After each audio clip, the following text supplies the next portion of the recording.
Oi, pessoal! Sabe, tem frases na Bíblia que são marcantes, né? E uma delas, com certeza, é de Marcos 10, versículo 9. O que Deus uniu, ninguém separe.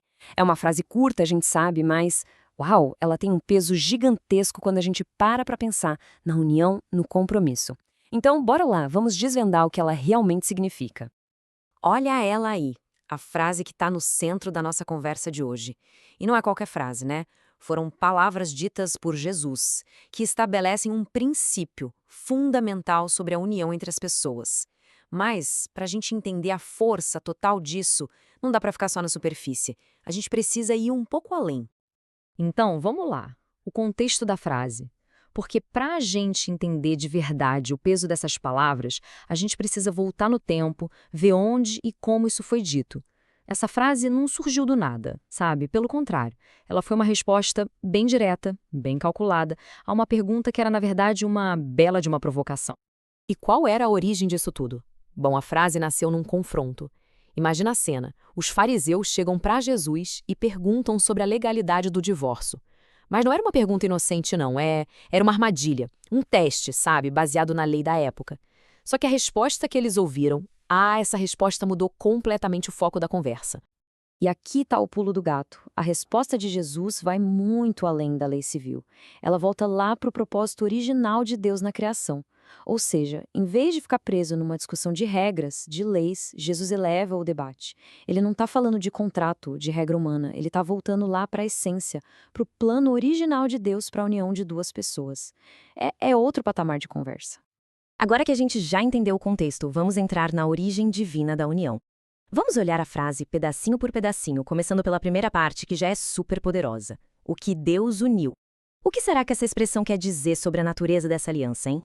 O que essa passagem faz é convidar a gente a diferenciar duas coisas. Pensa assim, de um lado, a gente tem o que a gente pode chamar de parceria humana.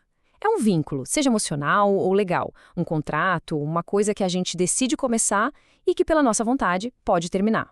Mas do outro lado, o texto fala de uma aliança sagrada. E aí, a história é outra. A gente está falando de um vínculo espiritual, sabe? Duas vidas que se tornam uma só essência, não pela vontade humana, mas pela vontade e pela bênção de Deus. É uma mudança de perspectiva gigante. Beleza. Se a gente entende que a união tem essa origem divina, fica a pergunta: qual é a nossa parte nisso? E aí a gente entra no princípio da unidade. A segunda metade do versículo dá um comando bem direto: ninguém separe. Tá, mas o que isso significa na prática? Esse termo, ninguém separe, a gente não pode olhar para ele só como uma proibição literal, uma regra fria. É muito mais profundo. É um princípio espiritual de unidade. A ideia é que essa unidade, que foi criada por Deus, é algo tão valioso, tão precioso, que deve ser preservada com muito, muito zelo. Ou seja, é um alerta. A mensagem é clara: nada que o ser humano faça deveria violar aquilo que foi estabelecido por Deus.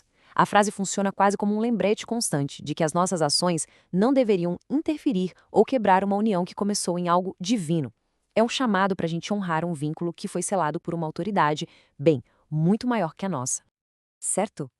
Então, se a gente junta o contexto, a primeira parte da frase, a segunda parte, o que sobra? Qual é a essência da aliança? Qual é a verdadeira mensagem que Marcos 10, versículo 9, quer passar para a gente? A gente pode resumir tudo em 3 pontos essenciais. Primeiro, Deus é o autor das verdadeiras uniões. Segundo ponto, justamente por ter a sua origem divina, a união é, na sua essência, indissolúvel. E terceiro, que talvez seja o mais prático para a gente, é a nossa responsabilidade de honrar e proteger aquilo que Deus selou.